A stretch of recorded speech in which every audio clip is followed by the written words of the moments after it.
Salut, c'est Lucky. Plusieurs d'entre vous m'ont demandé comment contribuer au projet Droid. Donc aujourd'hui, je vais vous expliquer de manière générale comment contribuer à un projet open source. Et au passage, je vais pouvoir faire ma première contribution open source.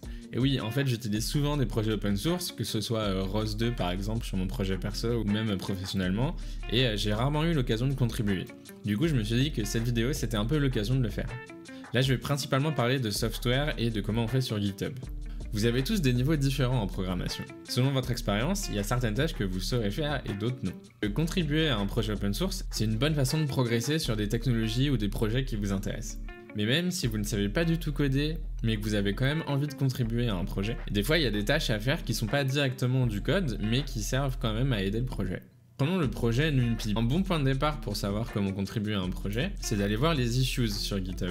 Ça va être une liste de tous les trucs qu'il y a à faire, que ce soit des bugs ou des nouvelles features à développer, etc. Et du coup, là-dedans, vous pouvez essayer de trouver des choses qui vous intéressent. Un bon exemple de choses sur laquelle on peut contribuer, c'est la documentation. Une bonne documentation, ça peut faire la différence entre un projet qui coule et un projet qui fonctionne et qui grossit et auquel les gens contribuent. Par exemple, la documentation d'une librairie comme NumPy, elle est utilisée par des milliers, voire des millions de gens, quoi. Et du coup, dedans, il y a des tutoriels, il y a aussi juste la documentation de l'API directement, il y a des guides, etc.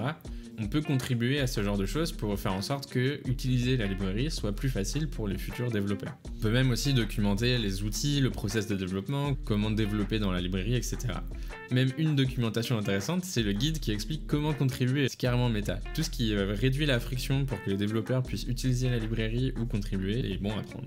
Aujourd'hui, moi, je vais contribuer au projet TinyMover. Vous suivez mes vidéos, vous savez que c'est la carte électronique que j'utilise pour contrôler les moteurs de mon robot. Dans une de mes dernières vidéos, j'ai fait des schémas pour expliquer les boucles de contrôle. Si je vais regarder les issues du projet, il y en a une sur la documentation qui est documenter le contrôle justement. Et du coup, moi, vu que j'ai déjà fait mes schémas pour mes vidéos, c'est le bon moment pour ajouter ça dans la documentation du projet. Alors, comment ça se passe pour faire cette contribution ?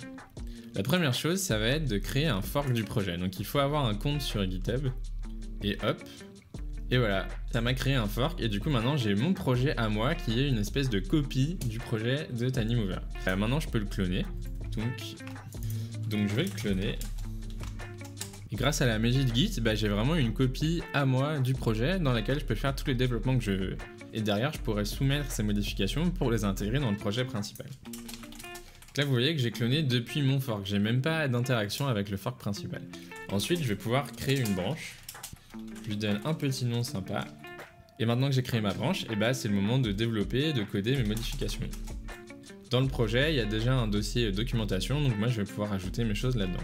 Ok, donc du coup, j'ai codé ma petite documentation. Vous voyez, en plus dans VS Code, on a un truc qui nous génère directement le résultat. J'ai tendance, quand je fais de la doc, à être très verbeux, à vraiment raconter ma vie. On verra si le format convient au mainteneur du projet. Maintenant que j'ai fait une modification, c'est quoi la prochaine étape ? Vous voyez que j'ai rajouté un commit sur ma branche, et donc je vais pusher la modif.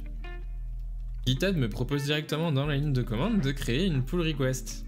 Maintenant, j'ai une interface pour pouvoir éditer la pull request. Dans la description de la merge request, on peut utiliser des mots-clés pour relier la merge request à une issue. Donc si je mets ça, automatiquement, GitHub il va voir que ça va fermer cette issue une fois que la pull request sera mergée. Donc là, je rajoute une petite explication dans la description pour dire ce que j'ai fait et quel est le contenu de la merge request. Et du coup, maintenant, j'ai plus qu'à créer la pull request. Dans cette histoire, il y a deux acteurs. Il y a le contributeur, dans ce cas-là, c'est moi qui fais une contribution, et il y a le mainteneur du projet ou le reviewer qui, lui, va recevoir la contribution et va pouvoir l'analyser. Ce qui est intéressant dans GitHub et tout ça, c'est que lui, il va pouvoir voir ce que j'ai modifié, et s'il veut, il peut mettre des commentaires dessus pour demander à faire des modifications ou pour poser des questions, etc. Et donc, il y a un aller-retour qui va se créer entre les deux acteurs jusqu'à ce qu'on se mette d'accord sur la bonne version à intégrer. Et donc maintenant que ma merge request est créée, j'ai plus qu'à attendre qu'il fasse la review. Donc on se retrouve bientôt pour la suite. Et donc on se retrouve quelques jours plus tard, après que j'ai fait ma pull request. Et donc on peut voir que le mainteneur a répondu à ma pull request et a proposé de faire quelques ajouts en plus dans ce que j'avais fait. Du coup on a fait quelques allers-retours. Et au final, la pull request a été acceptée et mergée. Et donc maintenant, la documentation a été mise à jour. Et donc on a la nouvelle page de documentation qui est visible sur le site. Avec mon magnifique schéma. Et c'est cool. Et donc là, j'ai même pas fait de code, j'ai juste fait de la documentation. J'ai pu contribuer au projet et faire en sorte qu'il soit plus facile à utiliser pour d'autres gens.